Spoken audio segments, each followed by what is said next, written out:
নমস্কার, সেনগুপ্তাস হোম কিচেনে আপনাদের সবাইকে স্বাগত জানাই।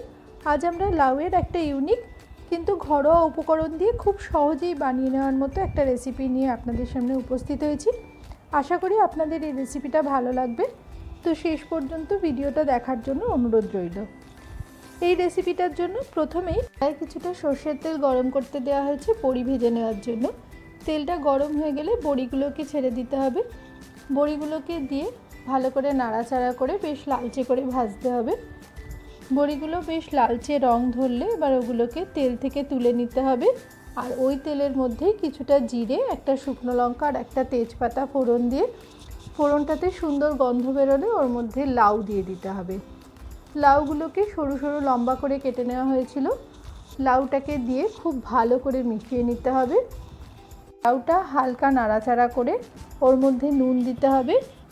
আর সাথে সাথেই ছোলার ডাল ভিজিয়ে রাখা ছিল, ওটা দিয়ে দিতে হবে। ছোলার ডালটা ওভারনাইট ভিজিয়ে রাখতে পারলে খুব ভালো হয়, কিন্তু হাতে সময় যদি কম থাকে তাহলে 4 ঘন্টা ভিজিয়ে রাখলেও হবে। আরও ভালো হয় যদি ছোলার ডালটাকে একটু ভাপিয়ে নেওয়া যায়। ছোলার ডালটাকে খুব ভালো করে লাউয়ের সাথে মিশিয়ে নিতে হবে। এবার সব কিছু খুব ভালো করে মেশানো হয়ে গেলে ঢাকা দিয়ে 5 থেকে 6 মিনিট মতো একদম সিম করে রেখে দিতে হবে। ফিরে এলাম 5-6 মিনিট পর। লাউয়ের থেকে বেশ কিছুটা জল বেরিয়ে গেছে।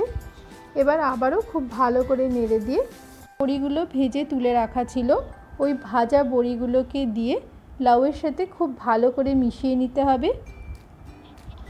এই সময় 4 টুকরো টমেটো, অল্প একটু আদা বাটা, সামান্য একটু জিরে গুঁড়ো, জিরে গুঁড়োর জায়গায় জিরের বাটা দিতে পারলে খুব ভালো হয়, সামান্য হলুদ গুঁড়ো, একদমই সামান্য, লঙ্কার গুঁড়ো খুব অল্প, অল্প একটু চিনি। মিষ্টিটা অবশ্যই আপনারা নিজেদের পছন্দ মতো দেবেন, যেহেতু নিরামিষ তরকারি তাই একটু মিষ্টি মিষ্টি হলে ভালো লাগে। 3টে কাঁচা লঙ্কা দিয়ে খুব ভালো করে মিশিয়ে নিতে হবে।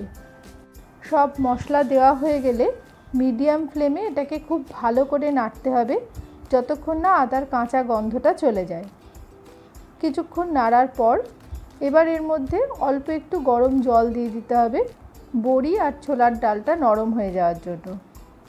ঢাকা দিয়ে মিডিয়াম ফ্লেমেই কিছুক্ষণ রেখে দিতে হবে। ফিরে এলাম কিছুক্ষণ পর। দেখুন লাউয়ের জলও শুকিয়ে গেছে আর বড়িও সেদ্ধ হয়ে গেছে। এবার আবারও খুব ভালো করে সব কিছু মিশিয়ে নিয়ে এর মধ্যে অল্প একটু ঘি ছড়িয়ে দিতে হবে।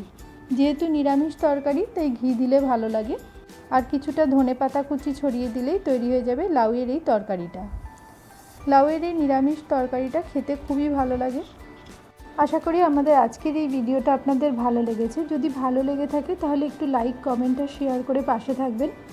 আপনারা যদি এখনও পর্যন্ত আমাদের চ্যানেলটা সাবস্ক্রাইব করে না থাকেন তাহলে একটু চ্যানেলটা সাবস্ক্রাইব করে দেবেন আর পাশে থাকা বেল বাটনটা টিপে অল আইকনে টিপে দেবেন, তাহলে আমাদের পরবর্তী ভিডিও নোটিফিকেশন সবার আগে আপনাদের কাছে পৌঁছে যাবে।